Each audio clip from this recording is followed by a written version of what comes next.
હાલો, જય શ્રી કૃષ્ણ। આજે આપણે બનાવવાના છીએ સત્યનારાયણ ભગવાનનો શીરો।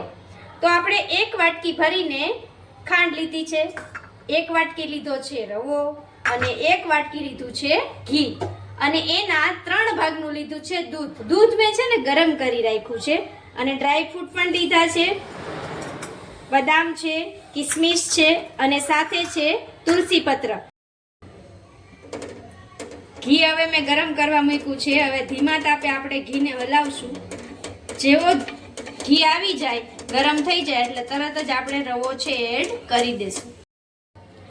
ઘી ગરમ થઈ ગયા બાદ આપણે ચેક કરવાનું છે કે ઘી આવી ગયું છે। જો તરત જ બબલ્સ બહાર આવે છે તો હવે આપણે રવો છે એને ઘીમાં એડ કરી દેશું। રવો એડ થઈ જાય એટલે આપણે એને ધીમે તાપે, તમે જોઈ રહ્યા છો કે હવે ધીરે ધીરે બધા જ બબલ્સ છે એ ફૂલીને બહાર આવ્યા છે। તો હવે આપણે ધીરે ધીરે હલાવતા જશું અને ધીરે ધીરે દૂધ છે એ એડ કરતા જશું। જેમ જેમ દૂધ એડ થતું જાય એમ આપણે સતત ને સતત હલાવતું રહેવાનું છે, જેથી કરી અને જે આપણો રવો છે, પ્રસાદ છે એ છૂટો પડી જાય।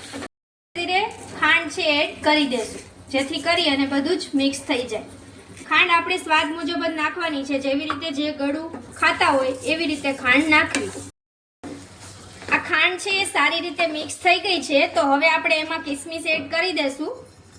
કિસમિસ એડ થયા બાદ થોડી બદામ એડ કરશું અને આને મિક્સ કરી લઈશું। આપણો રવો કમ્પ્લીટલી તૈયાર થઈ ગયો છે, તો હવે આપણે પ્રસાદ ભોગ ધરાવશું।